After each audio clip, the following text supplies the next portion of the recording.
Ibu belajar bahwa dalam kita berkomunikasi itu bukan hanya kita pahami teman-teman sama materi yang ingin kita sampaikan, tapi kita juga perlu tahu bahwa ada strategi-strategi khusus dalam penyampaiannya.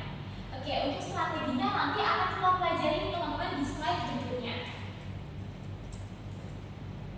Oke teman-teman, sebelum kita masuk ke pembelajaran, di sini Ibu akan menyampaikan tujuan pembelajaran kita pada pagi hari ini. Yang pertama, nanti teman-teman akan menganalisis peran Humas dalam organisasi. Yang selanjutnya di sini ada mengevaluasi ketepatan tindakan Humas.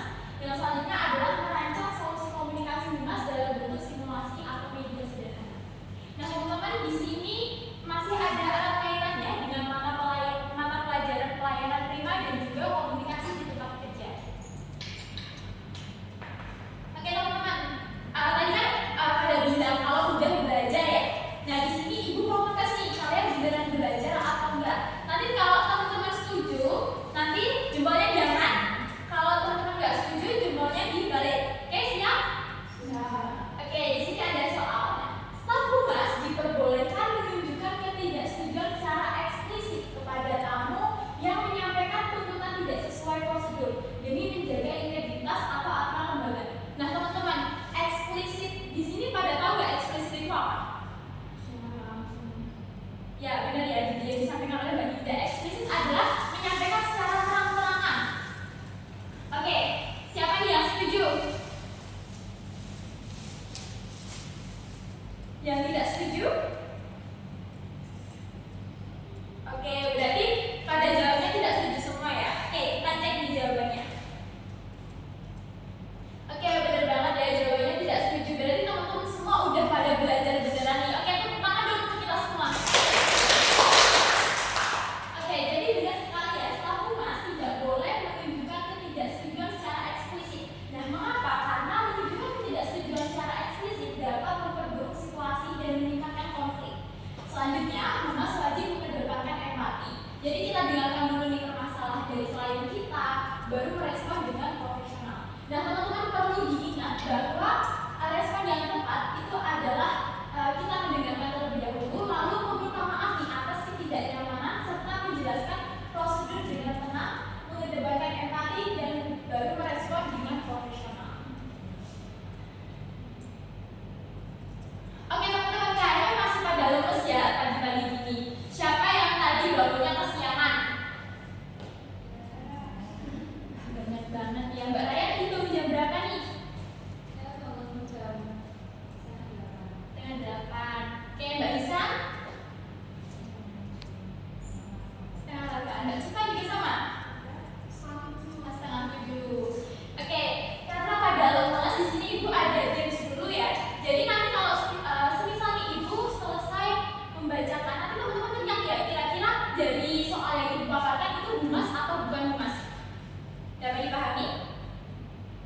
Oke, Ibu mulai ya. Tamu komplain lewat Instagram, staf Humas membalas 5 menit dengan bahasa yang sopan, meminta maaf atas ketidaknyamanan dan memberikan solusi yang konkret. Humas atau bukan Humas? Humas. Oke, benar.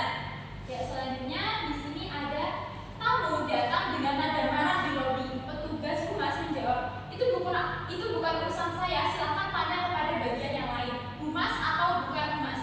Bukan Humas. Oke, benar banget ya. Jadi teman-teman kayaknya udah pada belajar ya, udah bisa nih materi yang Ibu sampaikan. Oke, selanjutnya di sini Ibu akan menjelaskan di strategi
depan sama Mbak Kala ya.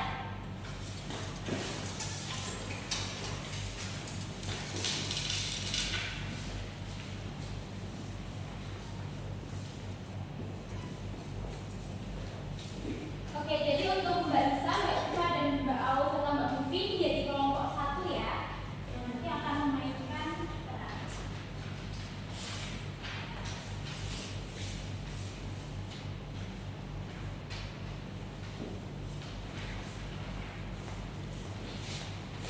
Mbak Dinda mungkin bisa pindah ke sebelah sini.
Dari peristiwa ini, semua petugas belajar bahwa pelayanan publik dengan baik memerlukan komunikasi yang empati, profesional, dan berorientasi pada solusi. Oke teman-teman, boleh dong ulangan 21. Oke teman-teman, boleh kembali sedikit ya. Oke teman-teman, apakah pas proses pengerjaan LKPD dan kesulitan dari kelompok 2?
materi yang Ibu sampaikan. Di sini Ibu akan mengadakan post testing. Nah, untuk teman-teman, untuk post testnya boleh di-scan ya.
Oke, masih ada yang ingin?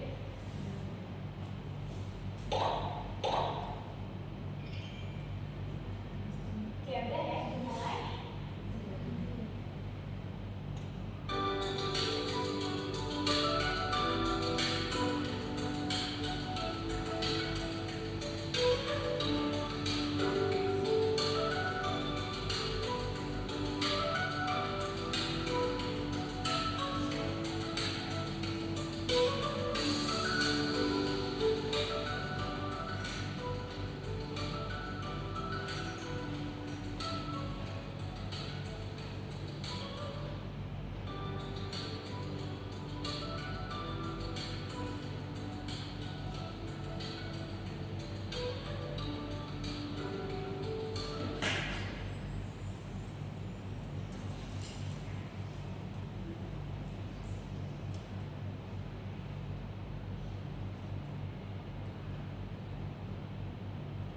Oke, di sini dapat dilihat ya bahwa teman-teman semua udah menjawab 71% benar. Jadi dapat disimpulkan bahwa teman-teman udah memahami mengenai komunikasi humas, strategi dalam berkomunikasi sesuai dengan humas. Jadi dapat disimpulkan bahwa tujuan pembelajaran kita di sini sudah dapat tercapai.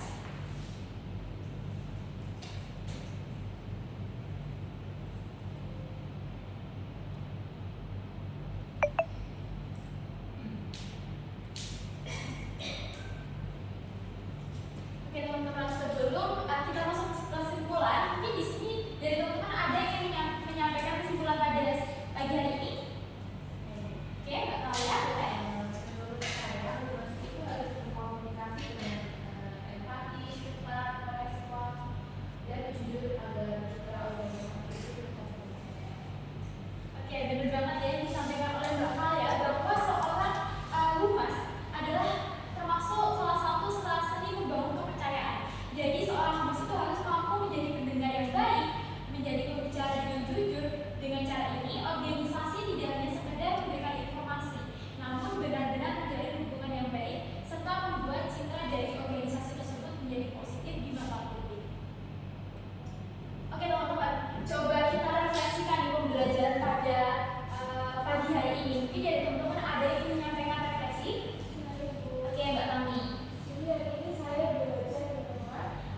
banyak